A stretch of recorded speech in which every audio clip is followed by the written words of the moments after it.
بسم الله والابن والروح القدس الإله الواحد الذي نعبده وحده ولا نشرك معه أحد أبدا آمين. تكلمنا في مواصلة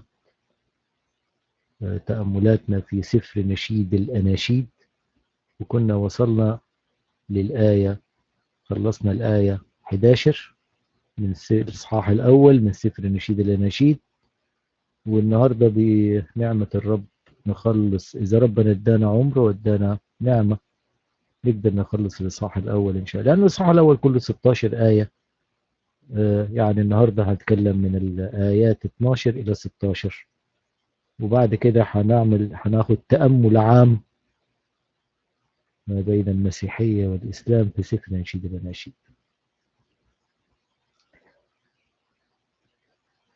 من الآية 12 يقول الوحي المقدس، الآية 12 من الإصحاح الأول من سفر نشيد الأناشيد: ما دام الملك في مجلسه أفاح نارديني رائحته، سرة المر حبيبي لي، بين ثديي يبيت، طاقة فاغية حبيبي لي في كروم عين جدي.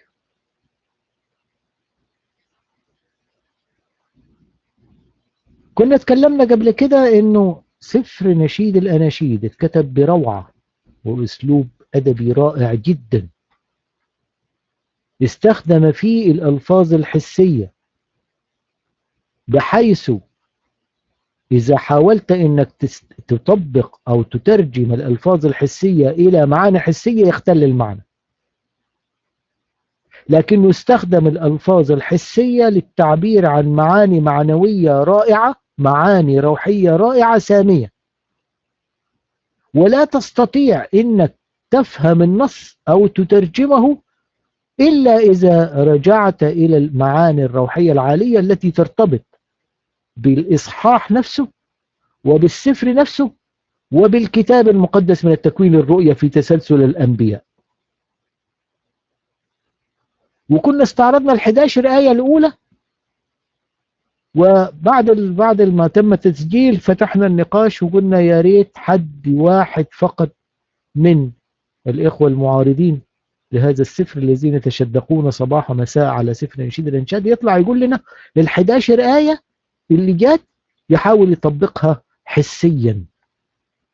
نفس التحدي قائم، ال11 آية اللي فاتوا والنهاردة من آية 12 إلى آية 16 يا ريت يطلع واحد فقط يقدر يترجم لنا الكلام ده حسي. حاول تطبق هذا النص أو تترجمه إلى معاني حسية. ما دام الملك في مجلسه أفاح نارديني رائحته، يعني إيه؟ خلي بالكم احنا بنتكلم على العريس والعروس. في الأصحاحات الأولى بيقول اجذبني وراءك فنجري، أدخلني الملك إلى حجاله. كلام مركب غير مفيد. يجي هنا مرة تاني واذكر الملك. ما دام الملك في مجلسي، طول ما الملك قاعد في مجلسي أفاح نارديني. الناردين هو نوع من أغلى أنواع العطر، نوع من العطر الطيب الرائحة جدا. كده تطبق الكلام ده من الناحية الحسية. طالما الملك، ما دام الملك في مجلسه أفاح نارديني رائحته. يعني ما علاقة جلوس الملك إنه العروسة يفيح منها رائحة العريس؟ إيه الكلام مركب غير مفيد. ثم تقول سرة المر حبيبي لي. إزاي الحبيبة تصف حبيبها بسرة مر؟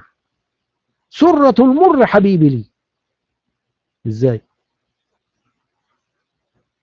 الكلام مش مفيد، الكلام مش مركب. كيف يمكن أن تصف؟ تخيل واحدة عايزة تعبر عن حبها لحبيبها، تقول له أنت عامل زي سرة المر. سرة المر، أنت شيء مر علقم.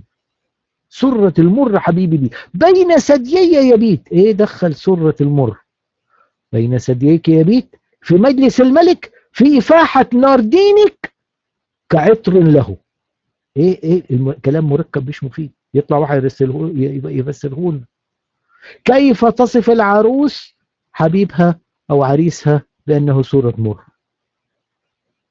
ثم تقول طاقة فاغية حبيبي لي مرة تانية في كروم عين جدي. مين كروم عين جدي دي؟ مين كروم عين جدي؟ ومين ازاي العريس طاقة فاغية؟ الطاقة الفاغية هي اللي هي بوتقة الحنة اللي بتحملها العروس في تشكيلة من نبات الحنة كانت بتحملها العروس زمان في العرس. فبتقول له طاقة فاغية حبيبي لي، انت عامل زي ربطة الحنة اللي بتشيلها العروس. الله، في كروم عين جدي. يعني ايه علاقة كروم عين جدي بطاقة الحنة، بانه انت سرة مر، بانه طالما بمجلس الملك؟ ايه العلاقة؟ فين فين؟ كيف نستطيع ان نفهم هذه الكلمات بالفكر الحسي اللي بيطلع الناس بيقولوا سفر نشيد الانشاد اساسا في الفاظ حسية تثير الجنس؟ فسره لي اتفضل. ما دام الملك في مجلسه افاح نارديني رائحته، سرة المر حبيبي لي بين ثديي يبيت، طاقة فاغية حبيبي لي في كروع جدي. لا يوجد تفسير حسي لهذه الآيات، وتصبح الكلام كله جمل مركبة غير مفيدة، ولا تستطيع أنك تفهمها إلا إذا عدت إلى التفسير الروحي الذي يرتبط بالآيات السابقة والآيات القادمة، ويرتبط بالإصحاح، ويرتبط بالسفر كله، ويرتبط بالكتاب المقدس من التكوين للرؤيا. الثلاثة آيات دي عبارة عن 3 أناشيد تنشدهما العروس. 3 أناشيد. بص النشيد الأول: ما دام الملك في مجلسه أفاح نارديني رائحته. ما دام الملك في مجلسه أفاح نارديني رائحته. هذه النفس البشرية التي تعرفت على هذه المحبة بينها وبين السيد المسيح تصل إلى درجة من الشبع الروحي، فتظهر رائحة المسيح فيها، لذلك تقول فاح نارديني رائحته. الريحة الزكية الرائعة اللي طالعة مني دي مش ريحتي أنا، لا، ده ريحة السيد المسيح نفسه. فاح نارديني رائحته، ده عطر السيد المسيح. بص بداية الإصحاح بيقول لك إيه؟ رائحة دهانك الطيبة اسمك دهن مهراق. هذه الرائحة الطيبة، رائحة دهانك الطيبة، لما ترتبط وتتعرف وهذه المحبة الرائعة بين العريس والعروس، بين الكنيسة وبين السيد المسيح، تنبثق الرائحة من العروس، رائحة المسيح. فاح نارديني رائحته. فاحت هذه الرائحة عندما انسكب اسمه على الصليب، فأصبحت تفوح منا نحن هذه الرائحة الرائعة عندما قبلنا الروح القدس، فظهرت رائحته، رائحة المسيح من خلالنا. يأتي النشيد الثاني: سرة المر حبيبي لي.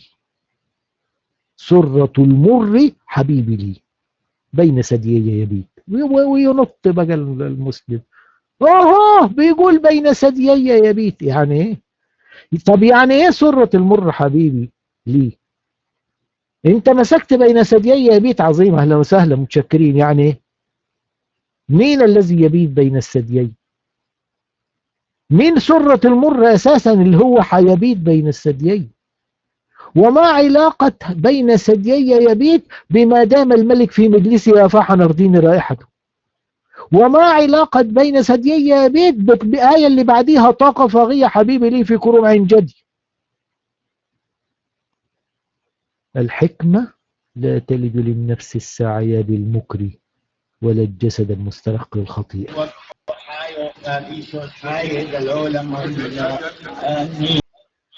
عايز تفهم الكتاب المقدس؟ اطلبوا الرب بقلب سليم. اطلبوا الرب بقلب سليم. سرة المر حبيبي لي بين ثديي يدي. الأقنوم الثاني السيد يسوع المسيح هو الذي يرمز له بسرة المر، رمز العذابات التي لقيها في حياته بالجسد على الأرض.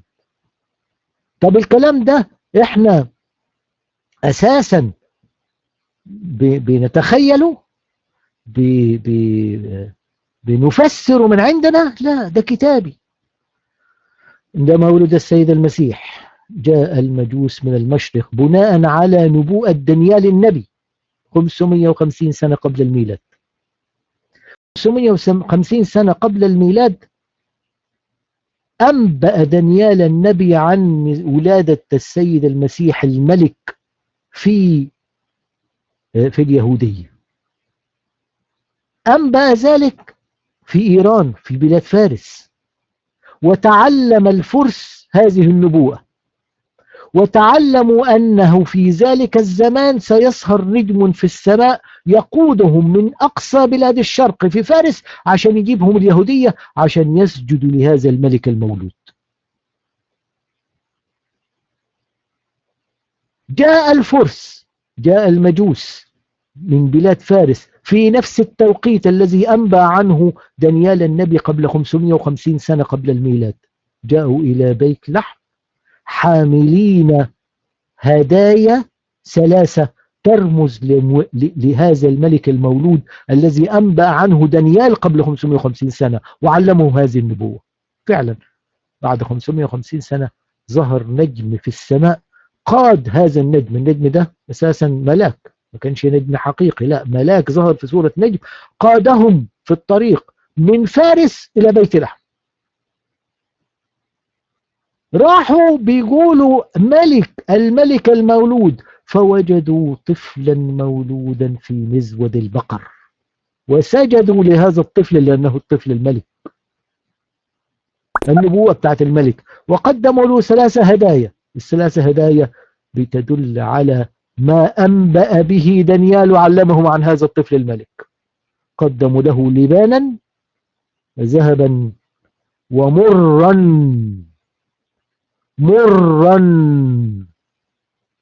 سرة المر حبيبي لي.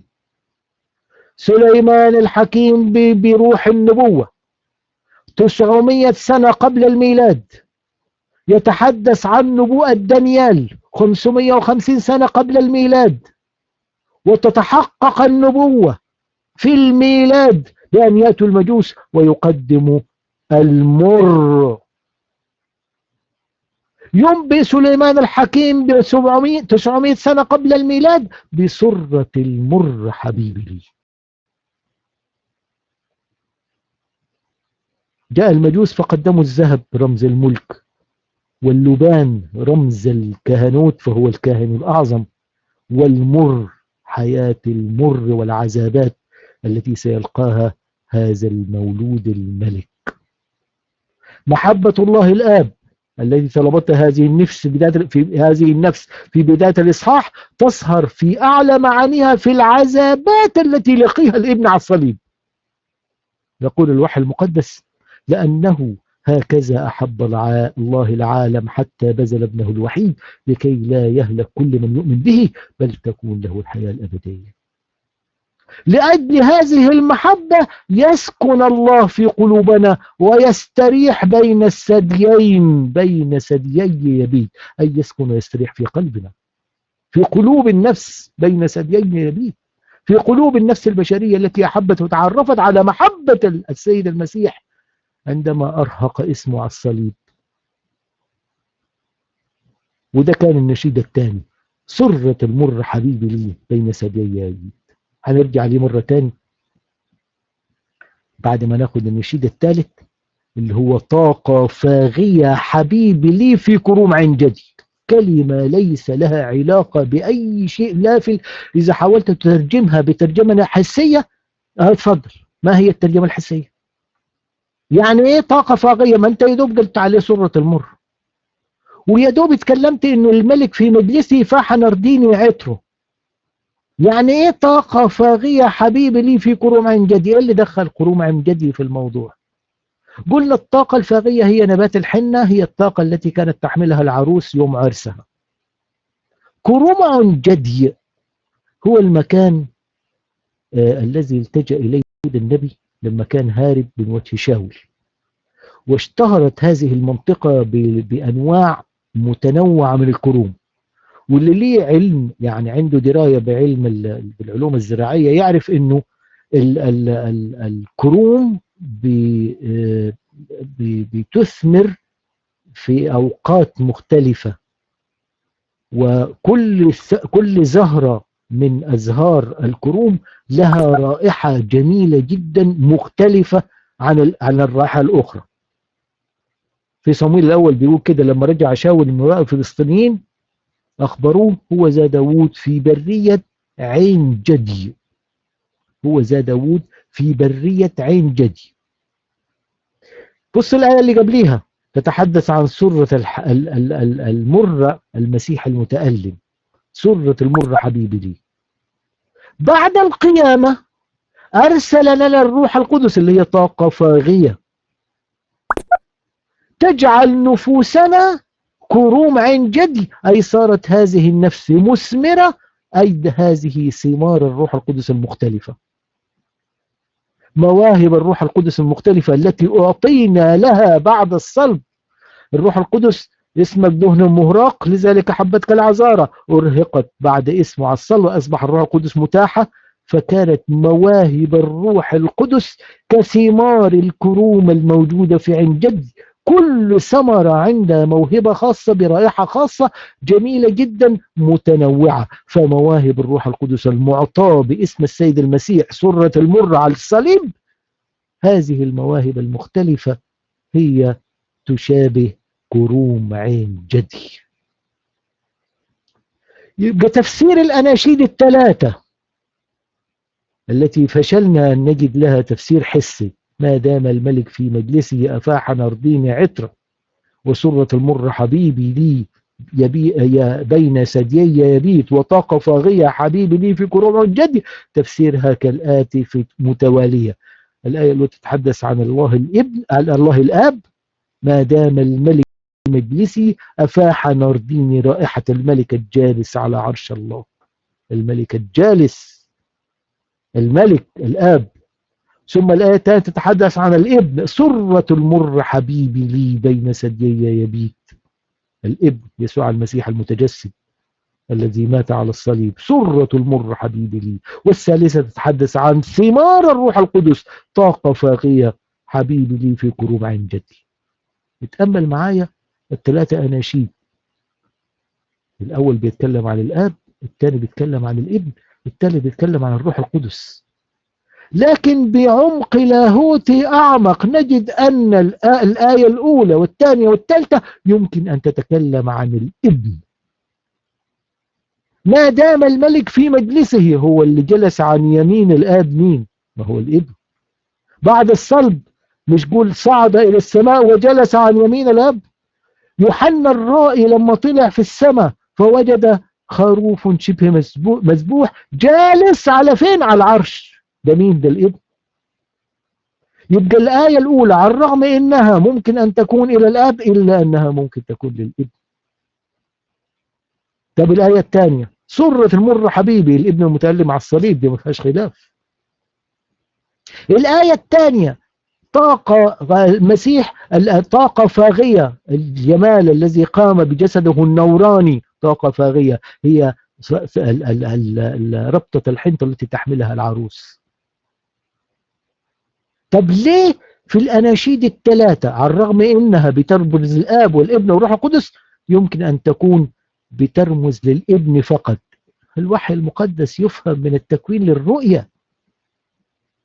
ليه بترمز دائما للابن؟ ليه دائما ممكن الثلاثة آيات، ثلاثة أناشيد التي تنشدها العروسة تتحدث عن الابن؟ لأنه الوحي المقدس يقول الله لم يراه أحد قط، الابن الوحيد الذي في حضن الآب هو الذي خبر. واحنا ما شفناش الآب وما شفناش الروح القدس، لكن اللي شفناه مين؟ هو المسيح، هو الابن، هو أقنوم الابن الذي أخذ جسدا. في البدء كان الكلمة، والكلمة كان عند الله، وكان الكلمة الله، والكلمة صار جسدا وحل بيننا، ورأينا مجده كمجد وحيد الآب ممنوع نعمة وحقا.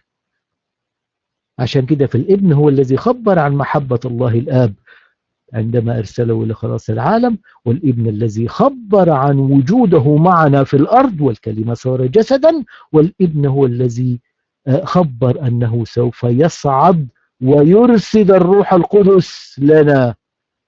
إبداع أدبي روحي لا يمكن أن تصل إليه، ولم يمكن أن يصل إليه الإبداع الأدبي الأرضي مهما بلغ الأديب من براعة في تنسيق جمله وترتيب كلماته. لكن النفس السعي بالمكر والجسد المسترق للخطيئة يروح واخد كلمة أو يقتطع بين ثديي يبيت، يفصلها عن الآية، يفصلها عن نص الآية. بداية الآية بتقول سرة المر حبيبي لي، يروح شايل سرة المر حبيبي لي، بيقول بيقول بين ثديي يبيت يا راجل. ويفصلها مش بس كده، لا، ده بيفصلها عن بقية اللصوص ما قبلها من الآية، النشيد الأول والنشيد الثاني، ثم يفصلها عن الإصحاح كله، ثم يفصلها عن الفكر بتاع السفر كله، ثم يفصلها عن الوحي المقدس في تسلسله من التكوين للرؤية، ثم يفصلها عن فهم الآباء الأولين للكنيسة وما قدمته الروح القدس، ويقول لك هذا يتحدث عن إثارة جنسية. مفيش. الحكمة لا تلد للنفس الساعية بالمكر ولا الجسد المسترق للخطيئة. وما نفهم ازاي؟ اطلبوا الرب بقلب سليم، اطلبوا الرب بقلب سليم. الآية 15 بيقول ها أنت جميلة يا حبيبتي، ها أنت جميلة، عيناك حمامتان، عيناك حمامتان. حاول كده تفسر الكلام ده تفسير حسي. أولا، ما هو الجمال في عين الحمامة أن تكون في عروسة؟ يعني عمرك شفت واحد بيقول لي بينشد أنشودة أو بيضع قصيدة أو بيكتب قصيدة أدبية يتغزل فيها في جمال المرأة أو في جمال حبيبته يقول لها عيناك زي الحمامة؟ عين الحمامة أساسا ما هياش عين جميلة جذابة.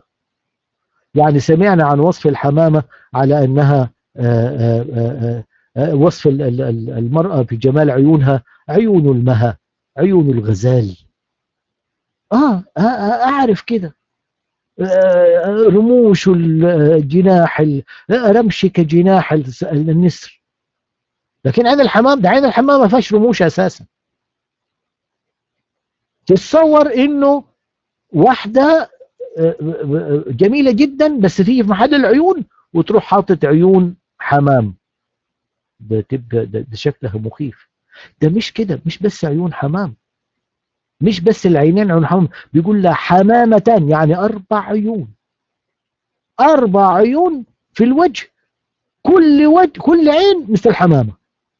الله، دي جنية، دي شكل مغيب، دي أم الغولة، دي عفريتة، دي حاجة مرعبة فعلا. كيف يستقيم العقل؟ كيف يستقيم الوصف الجن؟ لا، ويطلع واحد يقول لك بيثيرني جنسيا. ايه اللي يثيرك جنسيا في واحدة وشها في 4 عيون كل عين زي الحمامة؟ فين الإثارة الجنسية دي؟ ازاي؟ لكن تعال للتفسير الروحي، تعال للتفسير الروحي الذي يرتبط بالآيات السابقة والآيات اللي بعدها، الذي يرتبط بالسفر كله، الذي يرتبط بالكتاب المقدس من التكوين للرؤية. خلوا بالكم، يعني سليمان الحكيم كتب هذا السفر سنة 900 قبل الميلاد. في هذه الآية هنلاقيه بيرجع إلى ما قبل الطوفان، أيام نوح. وأنا قلت قبل كده سفر نشيد الأناشيد بيتحدث عن نبوءات جاءت من أيام موسى، ونبوءات ستأتي هيتحدث عنها يوحنا الرائي. تحدث عن نبوءات جاءت قبل 1600 سنة، وتحدث عن نبوءات ستأتي بعد سليمان الحكيم ب1000 سنة. في الآية دي اتكلم عن الطوفان. عيناك حمامتان. لما نراجع كلام الطوفان أو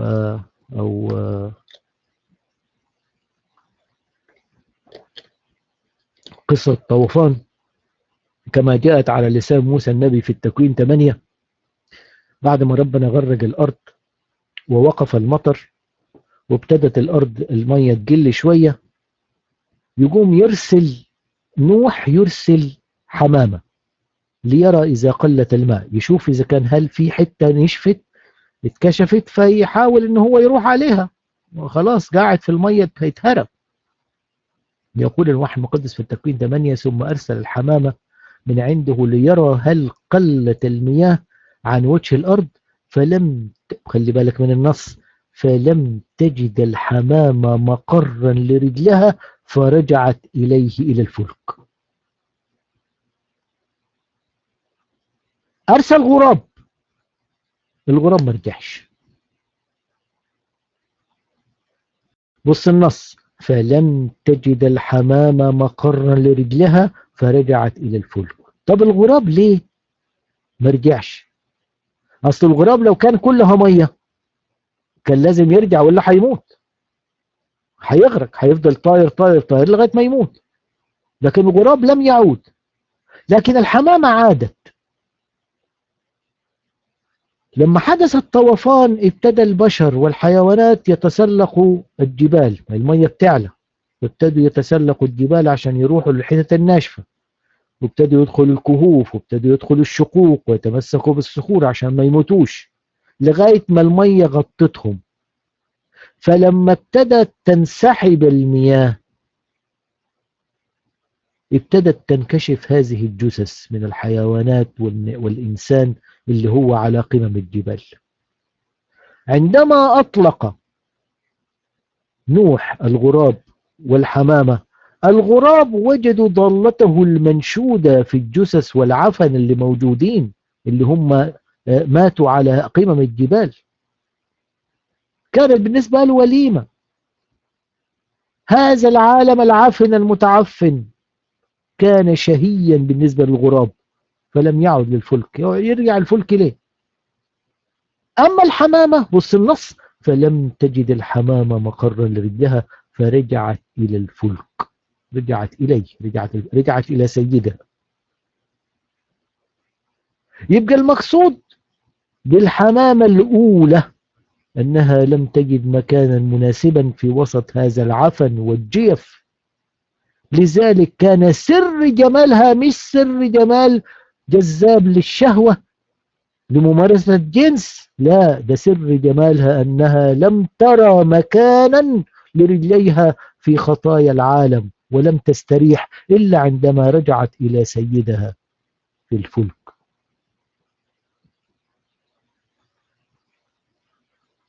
طب دي حمامة عندها عينين بس هو بيقول حمامتان، عيناك حمامتان.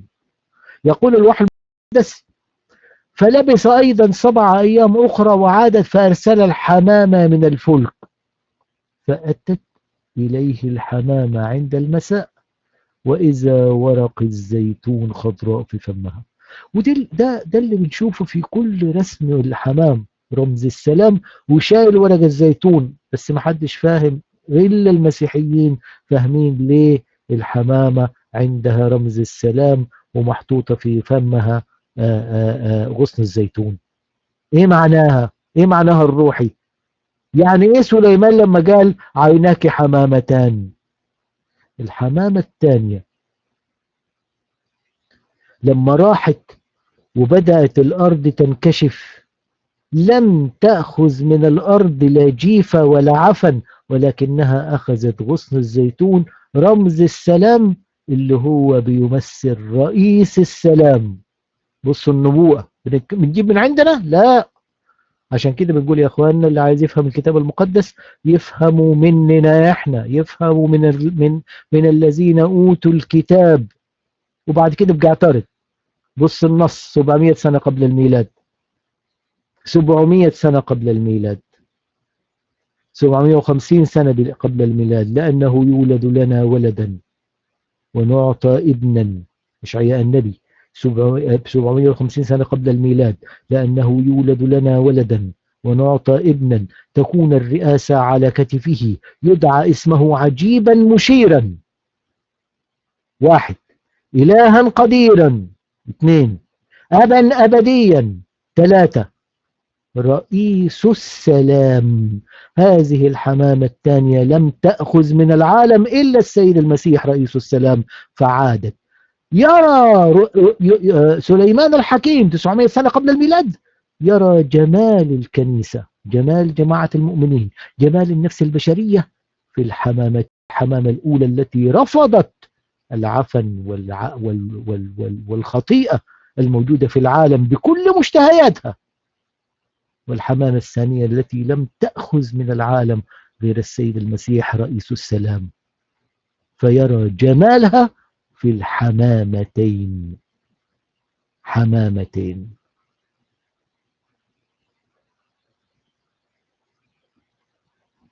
الذي ينظر بعين الغراب هيجد شهوات العالم،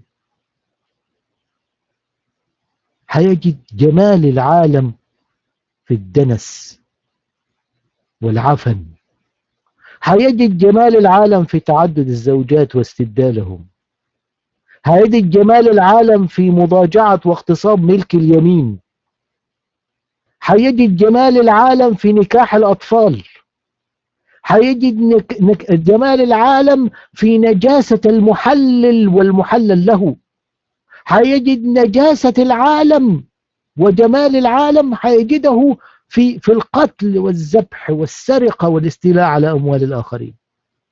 عين الغراب. لكن عين الحمامة سترفض كل هذا وتأتي بسيد المسيح في الحمامة الثاني الذي أقر الزوجة الواحدة، رئيس السلام.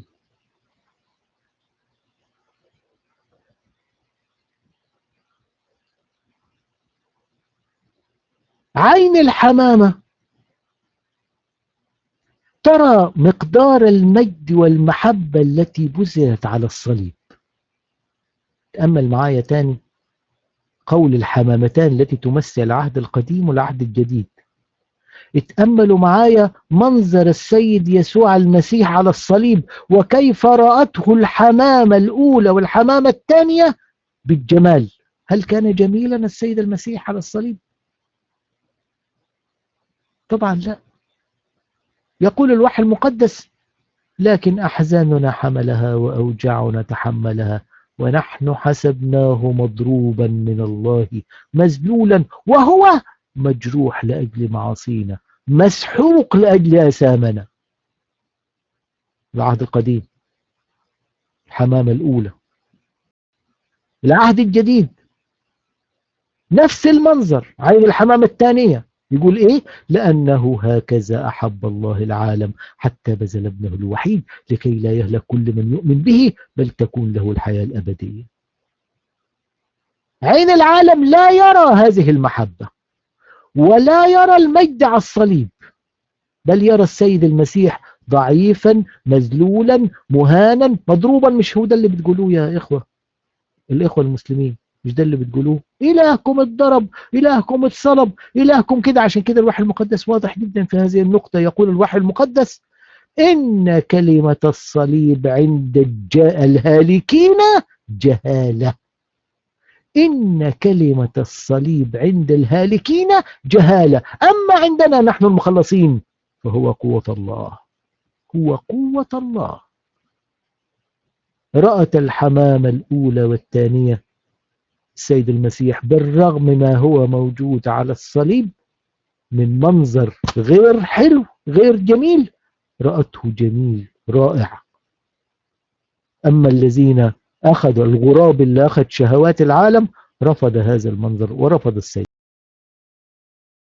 المسيح. عادت الحمامة الأولى إلى الصليب. الفلك هو بيمثل الصليب على فكرة، الفلك ده بيمثل الصليب. عشان كده كلمة الصليب عند الهالكين جهالة، أما عندنا نحن المخلصين فهو قوة الله. الحمامة الأولى عادت إلى الصليب، والحمامة الثانية عادت إلى الصليب بعد أن جاءت بالسلام إلى العالم. عشان كده السيد المسيح يقول سلامي أترك لكم، سلامي أنا أعطيكم. إمتى؟ ده لما جاء طالع خلاص، تمم الخلاص.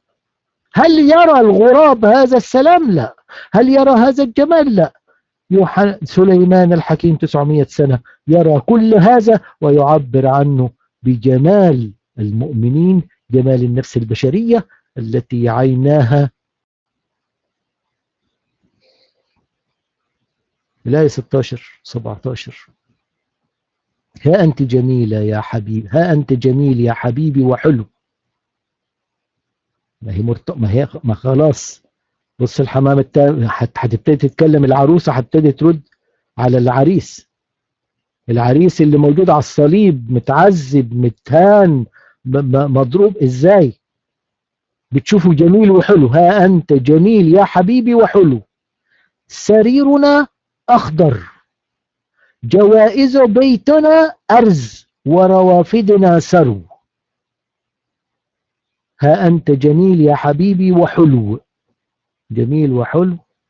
فين؟ فين؟ سريرنا. خلي بالك هنا بتتكلم عن اتحاد. سريرنا رمز الجسد، سريرنا. يقول الوحي المقدس أنتم هياكل الله وروح الله ساكن فيكم. حدث امتى هذا الكلام؟ حدث امتى هذا الكلام؟ جوائز بيتنا أرز وروافدنا سرو. الجوائز هي الأعمدة الرأسية، الروافد هي المعمدة المعروض العرضية رمز الصليب. الجوائر هي العمود، الروافد هي العوارض رمز الصليب. الأعمدة الرأسية تشير إلى الكنيسة المنتصرة التي هي في السماء. لذلك يقول جوائرنا من أرز، الأرز الطويل ذو الرائحة العطرة. جوائر بيتنا أرز ذو الرائحة العطرة. اللي سبقونا الكنيسة المنتصرة إبراهيم وإسحاق ويعقوب هم أحياء في سيرتهم العطرة. القديسين اللي سبقونا وعملوا الكنيسة المنتصرة دي الأعمدة التي أرسلهم الرب للبشر، وجاءوا بالنبوءات التي تتحدث عن الصليب والفداء من بداية آدم لغاية ما جاء السيد المسيح. كل اللي ماتوا على رجاء القيامة، كل اللي ماتوا على رجاء القيامة دي كانوا راحوا فين قبل الصلب؟ كانوا راحوا في قبضة إبليس، كانوا راحوا في الهاوية. لكن بعد الصلب راحوا طلعوا للفردوس، نزل السيد المسيح وكسر أبواب الهاوية وطلعهم طلعوا لفوق للفردوس. عشان كده بقت جوائز بيتنا أرز، بيرمز للكنيسة المنتصرة. العمود القائم في الصليب، الصليب عبارة عن عمودين، عمود رأسي وعمود أفقي. الجوائز هو العمود الرأسي، الروافد هو العمود الأفقي. العمود الرأسي بيرمز إلى الكنيسة المنتصرة التي كانت في الآباء الأولين في العهد القديم، الذين ماتوا قبل الصلب بل ماتوا على رجاء القيامة. حدث في القيامة نزل وأخذهم فوق. عشان كده الجوائز اللي هي العمود الأفقي بيدل على الكنيسة المنتصرة. الروافد بترمز للكنيسة المجاهدة على الأرض، لسه قاعدة على الأرض. سرو هذه الكنيسة بقوتها يقول عنها الوحي المقدس أبواب الجحيم لا تقوى عليها. هذه الكنيسة المجاهدة هي التي ربطت بين الكنيسة السرير الحبيب هو الذي ربط بين الكنيسة المنتصرة والكنيسة المجاهدة على الأرض. هذه القوة التي اشتهرت بها الكنيسة وانتشرت في أسوأ وأقصى فترات انتشار المسيحية كانت وقت الاضطهاد. هكذا ترى العروس جمال السيد المسيح، يسوع المسيح على الصليب، اللي هي الجوائر والروافد. هو كان جميل. بص النص بيقول له ايه: ها انت جميل يا حبيبي وحلو. انت جميل يا حبيبي وحلو. ده في اشعياء 53 بيقول له: لا صورة له ولا جمال، فننظر اليه ولا منظر تشتهيه. لكن العروس ترى هذا الجمال عندما عرفت أن أحزاننا حملها وأوجاعها تحملنا له ونحن حسبناه مصابا من الله مذلولا. كيف رأت هذا الجمال وهو مجروح لأجل معاصينا، مسحوق لأجل أثامنا؟ إبداع ما بعده إبداع. الكنيسة مبنية على الجوائر والروافد، هكذا صليب السيد يسوع المسيح، حيث وحد السمائيين بالأرضيين، وصارت الكنيسة قسم رأسي ممتد رأسيا هي الكنيسة المنتصرة، وقسم أفقي اللي هي الكنيسة المجاهدة. لذلك ترى العروس جمال العريس فتقول له: أنت جميل يا حبيبي وحلو، بالرغم من المنظر البائس المعيب المشين الذي كان فيه على الصليب. أكرر مرة ثانية: إن كلمة الصليب عند الهالكين جهالة، أما عندنا نحن المخلصين عروس المسيح جماعة المؤمنين الكنيسة هي قوة الله.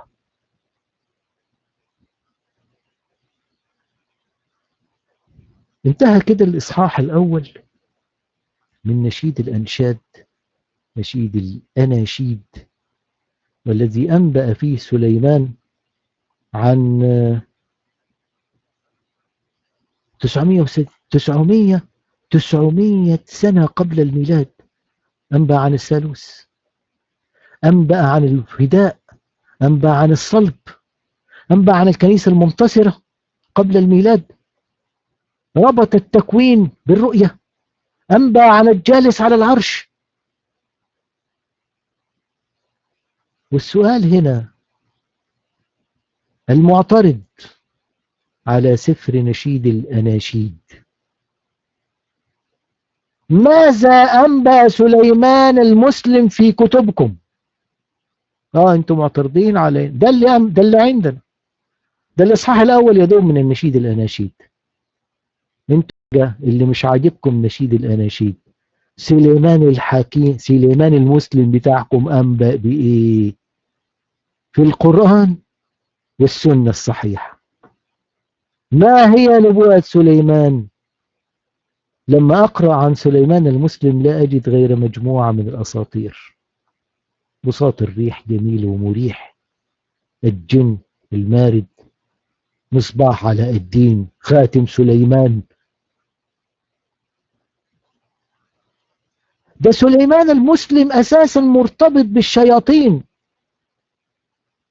يقول الإمام القرطبي في سورة النمل 17: أن الشياطين لسجدت له بساطا فرسخا في فرسخا ذهبا من في أبريس.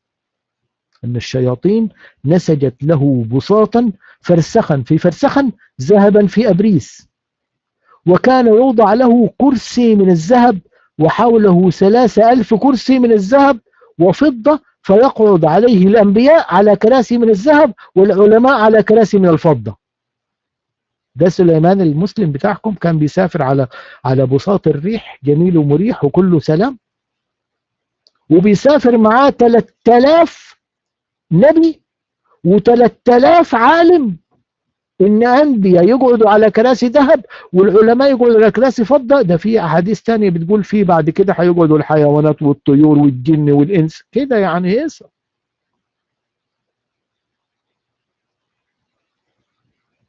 مين اللي عمل له كده؟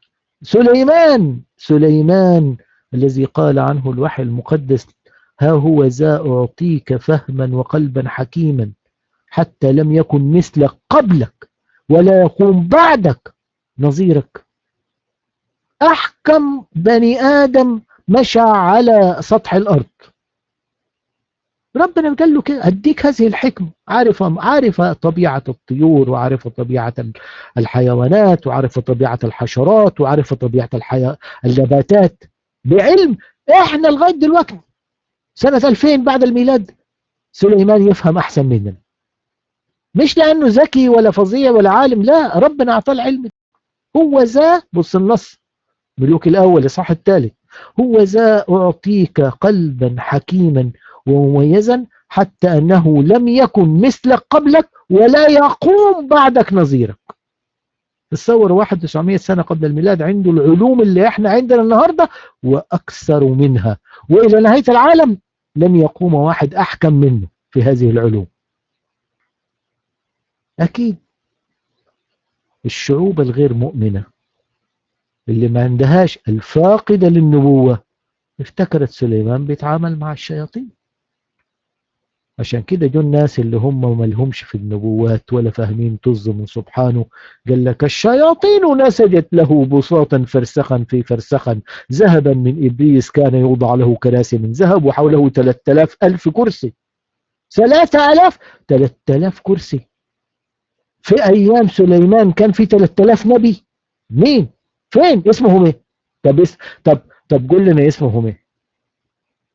انت مش عاجبك نشيد الاناشيد ده كخ وحش.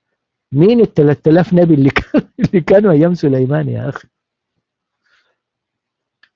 ومين اللي عمل له مش عمله بعلمه، مش عمل بساط الريح. يعني لو جه قال عمل بساط الريح نقول ما هو عنده علم فربنا خلاه يكتشف الطياره مثلا. طبعا هذا لم يحدث، لكن ده قال اللي عمله له الشياطين.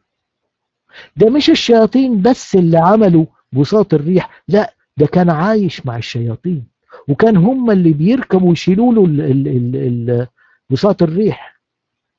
بص شيخ المفسرين وإمامهم ابن جرير الطبري في سورة سبأ 12 يقول: كان لسليمان مركب من خشب. بساط الريح ده يعني في الأولى اختلف العلماء، ناس قالوا من ذهب وأبريس، وقالوا ناس قالوا من خشب، وكان فيها 1000 ركن مركب. اخوانا يا جماعه، يا ايه ده؟ ايه ده حتى لما جو يعملوا الافلام الكرتون بتاعت الادين اختاروا الاشياء اللي معقوله التي قد تجوز على الاطفال. كان له 1000 ركن، المركب اللي عنده كان فيها 1000 ركن. ازاي؟ انا مش ما فين الشكل الهندسي اللي فيه 1000 ركن؟ 1000 ركن، تحت كل ركن 1000 شيطان. 1000 في 1000 مليون شيطان. سليمان المسلم كان يعيش مع مليون شيطان. ده كلام مين؟ ده مش كلام أنا لا أقرأ من ميكي جيب، ولا أقرأ من قصص السندباد، ولا أقرأ من جيفارة في بلاد العجائب. أنا أقرأ من تفسير شيخ المفسرين وإمامه ابن جرير الطبري لآية سبأ الآية 12: كان لسليمان مركب من خشب وكان فيها 1000 ركن، تحت كل ركن 1000 شيطان يرفعون ذلك المركب وهم والإعصار، هم اللي بيطلعوا كده بعدين يروحوا طايرين بيه الإعصار.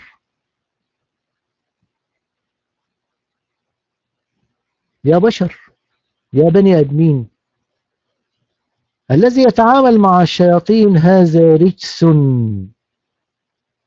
بص الكتاب المقدس يقول ايه في سفر التثنية. قال لموسى لما قال له: طلع بأرض مصر، طلع بني إسرائيل من أرض مصر وهدخلك أرض الميعاد. طيب تدخل أرض الميعاد إزاي؟ قال: لما كنت دخلت الأرض التي يعطيك الرب إلهك، لا تتعلم أن تفعل مثل رجس أولئك الأمم. اسمعوا يا بشر، اسمعوا يا بني آدمين يلي فاهمين إنه سليمان الذي أرسله الله من السماء كان يتعامل مع الشياطين. بصوا الوحي المقدس بيقول لكم ايه؟ بيقول لموسى التكوين: متى دخلت الأرض التي يعطيك الرب إلهك لا تتعلم أن تفعل مثل هذا، مثل هؤلاء الأمم، لأنه فيك من يجيز ابنه وابنته في النار.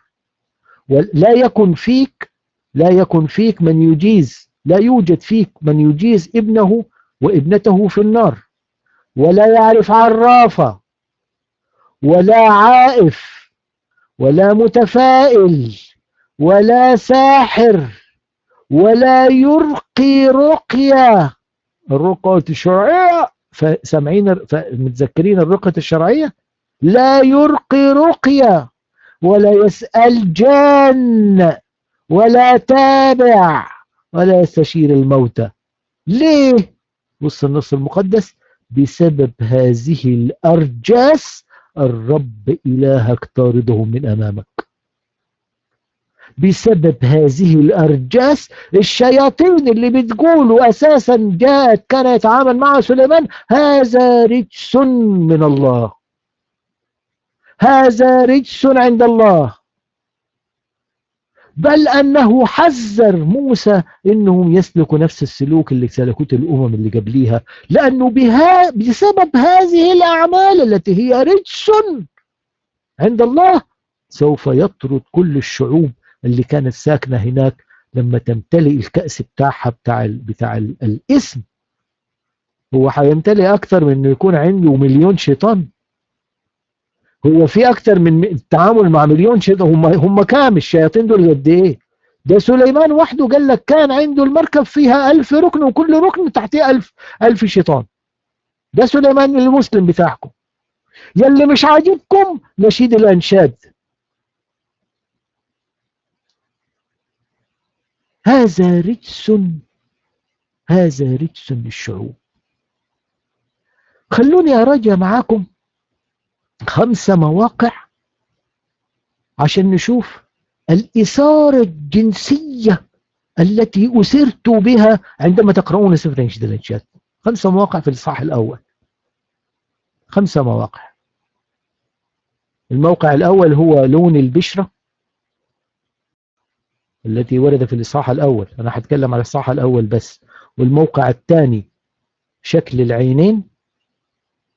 والموقع الثالث اللي هو بين ثديي يبيت. والموقع الرابع، الرابع راح فين؟ الموقع الرابع بين ثديي يبيت. الثاني لا، يبقى 4 مواقع بس. 4 مواقع: لون البشرة، ولون وشكل العينين، و يبقى ده 3. يبقى بين ثديي يبيت. والموقع الأخير أو الحتة الأخيرة المنتقدة: سريرنا أخضر. السرير أساسا لا، المناخير دي جاية لسه. أنا بتكلم على اللي ورد في الإصحاح الأول بس. دي المواقع اللي وردت اللي عليها اللي بتثير المسلم. علماء المسلمين بيخرجوا يقولوا لنا احنا نثار ونخجل أن نقرأه على أخواتنا وعلى أمهاتنا وعلى بناتها. طب لون البشرة: أنا سوداء وجميلة يا بنات أورشليم كخيام قيدار. وعرفنا إزاي ده، احنا اندهشنا إنه إزاي بتوصف بأنها سوداء، ومش السواد الجميل، يعني في سواد جميل جدا، لا ده بتقول سواد زي الهباب. وشبهته بخيام قيدار اللي هو شكله معفن جدا. خيام قيدار عرفنا انه قيدار هي القبيلة، هو الابن الثاني لإسماعيل، وكون قبيلة في شمال شبه جزيرة العرب. وكانت هذه القبيلة تعمل في صناعة الفحم، فكانت الخيام بتاعتهم اللي هي أساسا مصنوعة من الجلود الماعز المعفنة والخيش، لما كانوا يعملوا كمائن الفحم كانت بتطلع بخرة النار وتترسب على الجلود بتاعة الماعز، على الخيش، فيصبح شكل الخيام بتاعتهم. اشتهروا قبيلة بني قيدار، اشتهروا بأنه شكلها معفن جدا، أسود معفن ملجلج زي لون الهباب. فبتقول أنا سوداء. ده اللي بيصير المسلم، ده اللي يصير المسلم. ولا يثير وصف اللون والبشرة في القرآن والسنة. يقول القرآن في وصف الحور التي سينكحهم المسلم في الجنة: كأنهن الياقوت والمرجان. سورة الرحمن 58: كأنهن الياقوت والمرجان. عن قتادة يقول: في صفاء الياقوت وبياض المرجان.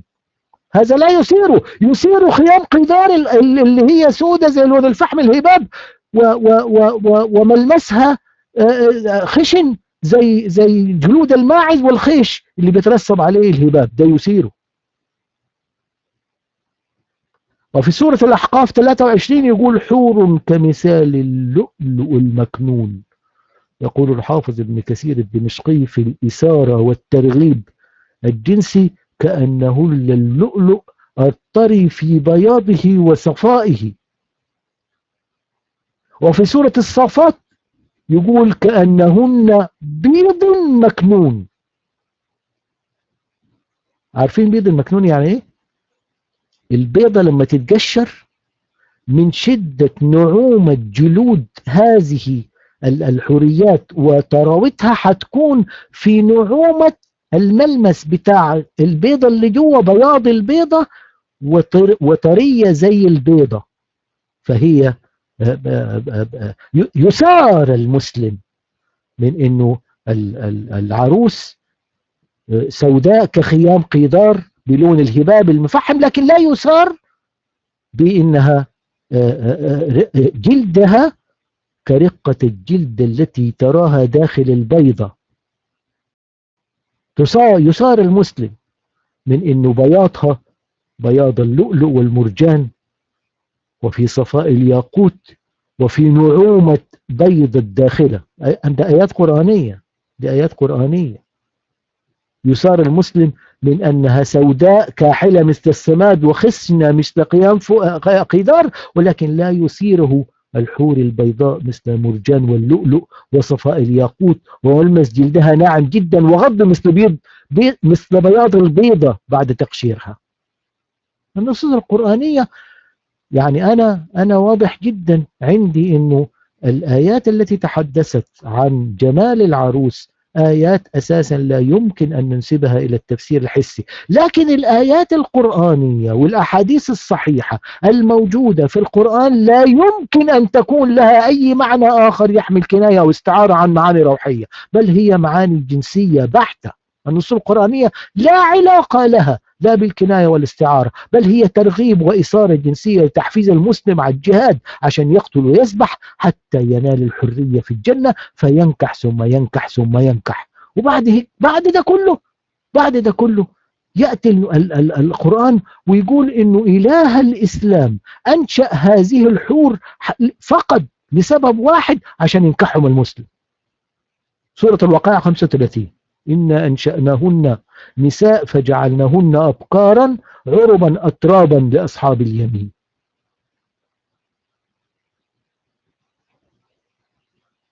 وسورة ياسين 55: إن أصحاب الجنة اليوم في شغل فاكهون. يقول الحافظ ابن كثير الدمشقي: قال ابن عباس وابن مسعود وسعيد بن المسيب وعكرمة والحسن وقتادة والأعمش والتميمي والأوعزي: شغلهم في افتضاد الأبقار. ما فيش كناية ولا استعارة عن معاني روحية، هو النكاح، هو النكاح. ده الصحابي الجليل عبد الله بن وهب راح للرسول قال له: أنطق في الجنة، أنطق في الجنة هننكح؟ فالرسول ابتسم ضحك آمي آمي آمي آمي الرسول وقال له: نعم والذي نفسي بيده دحما دحما، وأشار بيده، فإذا قام عنها رجعت مطهرة بكرا. ده مش بس نكاح، لا، ده بعد ما ينكح الحورية اللي هي زي اللؤلؤ والمرجان والبيضة المجشرة، يرجعها تاني إله الإسلام بكرا عشان يرجع مرة تاني ينكحها، يفض بكارتها. يصار المسلم من وصف العروس في نشيد النشيد أنها سوداء كالحة مثل الصماد ملبسها خشن مثل قيام قدار، ولكن لا يصار من بياض الحور كاللؤلؤ والمرجان، ونقائها كالياقوت، وملمس جسمها مثل البيض، بياض البيض الداخلي التي يعيدها كل يوم، كل مرة يقوم عنها المؤمن المسلم فتعود بكرا. لا يصار لا، ما مش ده القرآن ده ايه؟ ده انا بتكلم عن ورد ذلك في شرح، ده لسه احنا جايين، ده في بلاوي بعد كده، ده في بلاوي. الموقع الثاني، يعني الموقع الاول اللي هو بيتحدث عن البشرة، وردت في سورة الرحمن 58، وسورة الأحقاف 23، وسورة الواقعة 23، وسورة الصافات 49، سورة الواقعة 36 و35 بشروحها. شو الفرق بيننا وبينكم؟ إننا لما نقرأ القرآن لا نفسره بطريقتنا، ولا نأتي عليكم بتفسير مخالف لإيمانكم، ولكننا نأخذ تفسير العلماء الذي اتفقتم على علمهم، سواء كان شيعة أو سنة. الموقع الثاني جمال العينين. طب أنا عندي العينين الواردين في الإصحاح الأول، عيناك حمامتان، طبقها تطبيق حسي تلاقيها مصيبة سودة. امرأة في وجهها 4 عيون، كل عين مثل الحمام، ايه المثير؟ تثار من هذا، عيناك تثار، لكن لا تثار كما وردت في سورة الواقعة من 20 ل 22: وفاكهة مما يتخيرون، ولحم طير مما يشتهون، وحور عين. يقول السعدي: الحوراء التي في عينها كحل وملاحة، والعين حسان العيون وضخامتها، وحسن العين في الأنثى من أعظم الأدلة على حسنها وجمالها. تفسير سورة السعدي، تفسير السعدي للواقعة 22. ده راحوا للرسول بيقولوا له يعني ايه الحور العين؟ قال لهم: يا سلام، والذي نفسي بيدي ضخامة العيون حتى أن شفرة الحوراء، الرموش، بموازاة جناح النسر، رموش طويلة كده وعمالة تبربش وتبربش لها. ده مش إثارة جنسية، لا، لكن الإثارة الجنسية إنه واحدة عندها 4 عيون في وشها، كل عين مثل الحمامة. وما يقدرش يطلع حد يقول لي لا، ما هيش إثارة جنسية ولكنها كناية ولا استعارة، إطلاقا. سألوا الرسول: أننكح في الجنة؟ يقول الحافظ ابن كثير الدمشقي في تفسير سورة الواقعة 35: والذي بعثني بالحق يدخل الجنة على 72 زوجة. والذي بعثني بالحق، ده بيحلف باللي بعته الشيطان. والذي بعثني بالحق يدخل الرجل على 72 زوجة، 70 مما ينشئ الله، و2 من ولد آدم. خلوا بالكم يا مسلمات، يا مؤمنات، يا قانتات، يا ساجدات، اللي متجوز 4 تعمل حسابها، لأنه في 2 بس اللي هيدخلوا مع الجنة. بصوا حديث أورده الحافظ ابن كثير الدمشقي في سورة الواقعة 35: والذي بعثني بالحق، بيحلف باللي رسله. يدخل الرجل على 72 زوجة، 70 مما ينشئ الله، و2 من ولد آدم. 2 بس اللي هيدخلوا، التانيين يلا ربنا معاهم. يدخل على بص النصوص الحقيرة المنحطة، بصوا إلى أي درجة يعد إله الإسلام بنجاسة الحياة في الجنة، جنة الإسلام. يدخل على الأولى منها في غرفة من ياقوت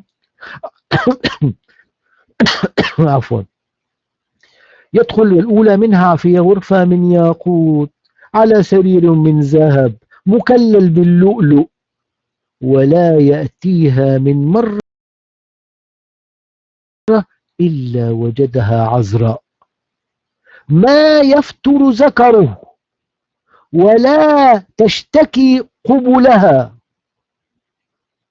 شايفين الألفاظ التي تخجل، انت تخجل انك تقرأ على بنتك انه عروس المسيح جماعة المؤمنين عندها 4 عيون مثل الحمامة، ولكن لا تخجل انك تشرح لها سورة الواقعة، فتقول حديث الرسول انه ذكرك، تقول لها كده تعالي يا بنتي في الجنة لا أؤتي العذراء إلا وجدتها، لا أؤتي المرأة في كل مرة إلا وجدتها بعد أن أفضها. ما هم مشغولين في فض العذارة، طب فضاها المرة الثانية يجي راجع يلقاها عذراء. طب أنت هتحتمل كده؟ يقول لك لا أحتمل، لا يأتيها إلا وجدها عذراء. طب هتحتمل كلام كده؟ قال لك لا يفتر ذكره ولا تشتكي، يعني حول ولا قوة إلا بالله. أنا عايز أحط الكلام على التكس عشان نقراه. لا يأتيها مرة إلا وجدها عذراء، ما يفتر ذكره ولا تشتكي قبلها، إلا أنه لا مني ولا منية، بس هيكون في شغل يعني. اتفضل. لا يأتيها، نزلت على التكس، لا يأتيها من مرة إلا وجدها عذراء ما يفتر ذكره ولا تشتكي قبلها، إلا أنه لا مني ولا منية. طب وهو شغال بدون أن يفتر ذكره وفرجها لا يمل ولا تشتكي، تقول له خلاص أنا تعبت. ففيما هو كذلك إذ نودي، ما في 72 واحدة، ما انت ما واحدة بس وانت شغال يقوم ينادوك. وفيما ده حديث الرسول، ده حديث الرسول، ده الرسول بيشرح للمسلمين هيعملوا ايه في الجنة، في الآيات اللي بتقول إن أهل الجنة اليوم في شغل فاكهون، شغلون إزاي؟ ابتدى يشرح لهم. والذي بعثني بالحق، ده الرسول، ده مش عن لا، ده الحديث، ده الرسول، ده مش قال ابن عباس ولا قال ده الرسول شخصيا. ففيما هو كذلك إذ نودي، تروح بقى ال 72 ينادوه إنا عرفناك لا تميل ولا تكل، عارفينك ما بتملش، ما انت قلت، ما هو اصل وعد من الله انه الذكر لن يمل، الا ان لك ازواج غيرها يا عم، ما احنا برضه هو. فيخرج فياتيهن واحده واحده ويفضل شغال، رايحه جايه صبح وليل، متعوده دايما دايما. ده لا يثير المسلم، لكن اللي يثيره العروس اللي لونها أسود زي الهباب وملمس جلدها زي الماعز وخشن زي الخيش وملزوق عليه أبخرة هباب الفحم، وعيونها عندها 4 عيون في وجهها كل عين زي الحمامة، ده اللي يثيره. 72 واحدة منهم 2 من الأرض و70 مخلوقين. فلما قال لهم كده واحدة ورا أخرى، قاموا قالوا له يا رسول الله أيطيق، يعني الراجل حيطيق هذا؟ فقال والذي نفسه بيدي إن الرجل ليصل في اليوم الواحد إلى 100 عذراء. 100 عذراء كل يوم، متعودة دايما كل يوم 100 عذراء. ده 72 مش هيكفوا، ده هيبتدي يشتغل في 72 ويرجع لهم مرة تاني في اليوم الواحد. ما هو 72 لسه انا عندي 28 زيادة، لسه متعودة. في اليوم الواحد الواحدة هيعيد تاني من الأول عشان الناظر، من الأول. وبعد ده بكل وقاحة، بكل وقاحة يخرج المسلم يقول لك كيف تقرأ على بنتك وزوجتك وأختك، كيف تقرأ نشيد الأنشاد؟ يا عم هذا نشيد الأنشاد بنقرأه، انت هتشرح لبنتك الكلام ده؟ هتشرح لأمك تقول لها ياما ياما ياما شايفة ولدك؟ شايفة هتعمل ايه يا ولدي؟ هفضل انكح 100 عذراء في اليوم، وكل ما اخرم عذراء ارجع تاني امارس الجنس مرة تاني. معلش انا هاخد زمن زيادة لانه لازم اخلص الفكرة كاملة. الموقع الرابع الموقع الثالث بتاع الاعتراض، فاضل لنا موقعين. سرة المر حبيبي لي بين ثديي يبيت. يطلع بقى المسلم اهو قال ثديي يا راجل. طب احنا شفنا ثديي في الآيات اللي قبلها والآيات اللي بعدها، وعرفنا انه سرة المر اساسا بترمز للسيد المسيح الذي هو موجود في القلب، لانه بهذه المرارة تعرفنا على محبته عندما كان حياته على الصليب، عندما ذاق المر والعذابات على الصليب. وشرحنا الثلاثة أناشيد التي أنشدتها العروس. انت بقى الثديان عندك أخبارهم ايه؟ في سورة النبأ يقول حدائق وأعناب وكواعب وأتراب وكأس دهاق. قال ابن عباس ومجاهد وغير واحد كواعب نواهد، يعني ثديهن نواهد لم تتدلينا لأنه أبكار وزويز لسه صغيرين. والشرح التفصيلي عن الرسول صلى الله عليه وسلم يقول الحافظ ابن كثير الدمشقي في تفسير سورة النبأ 33 إنه من كترة البنات الصغيرين ذات الكواعب اللي هي كعبت نهدها ولم تتدلى، إنه السحابة هتمطر عليهم هؤلاء النسوان. يقول الحافظ ابن كثير الدمشقي في سورة النبأ 33 إن السحابة تمر بهم فتناديهم يا أهل الجنة يا أهل الجنة. ده اللي مكسوف يشرح نشيد الأنشاد لبنته، يقول لها احنا هنكون قاعدين كده يا بنتي، تروح السحابة مرة فتنادينا أهل الجنة يا عبد الله يا محمد يا حسن يا حسين، ماذا تريدون أن أمطركم؟ عايزين أنزل لكم مطر شكله إيه؟ حتى أنها لتمطرهم الكواعب الأتراب. أنا مش بقرأ من مجلة جنسية، لا، أنا بقرأ من تفسير العلامة الحافظ ابن كثير الدمشقي لتفسير سورة النبأ 33، فنقل قول الرسول صلى الله عليه وسلم. ويقول الإمام السعدي في تفسير نفس السورة 33 النبأ ولهم فيها زوجات على مطاب النفوس كواعب، وهي الناهد التي لم تتكسر ثديهن من شبابهن وقوتهن ونضارهن.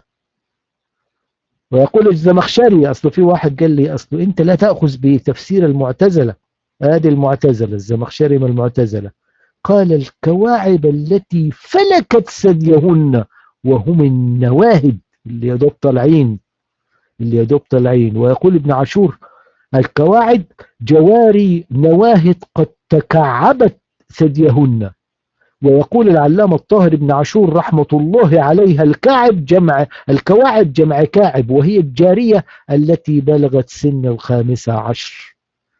اللي هتنكحوهم في الجنة عمرهم 15 سنة يا دوب طلعوا كده، بيجوا خلاص، بيجوا نضجوا.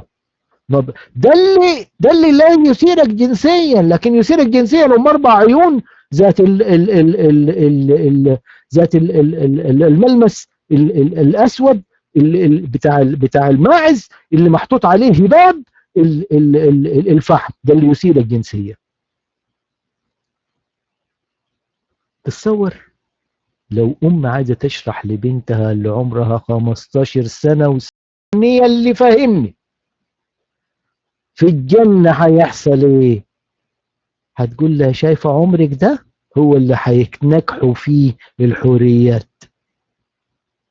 ده مش كده وبس، ده انا امك اله الاسلام هيرجعني 15 سنة عشان البتاع اللي اتكسروا دول يرجعوا زي بتوعتك، عشان نطلع انا وانت نتنكح فوق في الجنة.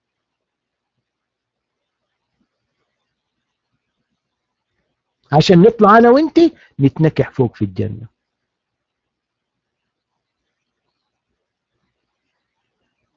الكاعب هي الجارية التي بلغت سن 15 ونحوها، ووصلت بالكاعب لأنها تكعب ثدييها وصارت كالكعب أي المستديرة. شايف الاستدارة كده ايه. طب وانت يا ماما، انت ما انت اديك ما احنا زي بعض، بس انت يعني هو لا ما تخافيش، انا ربنا، انا اله الاسلام هيرجعهم تاني. هيرجع 15 سنه، هيرجعنا 15 سنه. اخر نقطه عشان نخلص لانه اخذنا كتير. اخر نقطه في الاعتراض، سريرنا اخضر. بيسيب المسلم ويقول لك اوه قال سريرنا، يبقى بيتكلم عن الجنس. رابعا، انا غلطت حطيت 5. بدل قال سريرنا يبقى هذا يثيرني جنسيا. طب ما تقرا اللي باقي. جوائز بيتنا أرزو روافدنا سرو، ده بيتكلم عن الصليب، بيتكلم عن السيد المسيح على الصليب. ها انت حلو يا حبيبي على الصليب، الصليب حلو، ده انت كان شكل، ده انت كنت مضروب ومجروح من أجل آثامنا وأمال تنزف دم. لا يفكر المسلم في هذا، ولكن يقول انه السرير هيكون من اللؤلؤ في غرفة من الياقوت على سرير من ذهب مكلل باللؤلؤ للنكاح، لا يأتيها من مرة إلا وجدها عذراء، وما يفتر ذكره ولا يشتكي قبلها، إن أنه لا مني ولا منية. يسار المسلم جنسيا من الوصف الذي ورد أنها سوداء في لون الهباب، ملمسها خشن مثل خيام قيدار، لها 4 عيون في وجهها، ولا يصار من لفظ سرة المر بين ثديي يبيت، لا يصار من لفظ أن السيد المسيح على الصليب تراه جميل.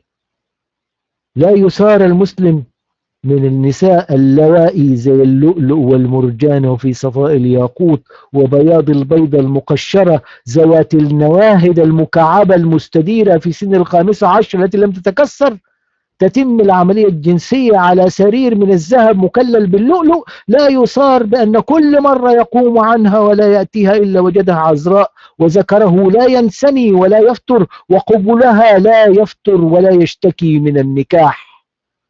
ولا أجد ما أقوله إلا قول الوحي المقدس: ويل للقائلين للشر خيرا والخير شر، الجاعلين الظلام نورا والنور ظلام، الجاعلين المر حلوا والحر مر والحلو مر. ويل لكم يا معشر المسلمين. هتروحوا من ربنا فين؟ هتروحوا من ربنا فين؟ نكتفي بهذا، ونواصل المرة الجاية. ولإلهنا كل مجد وبركة وعزة وكرامة الآن وكل أوان وإلى دهر الدهور.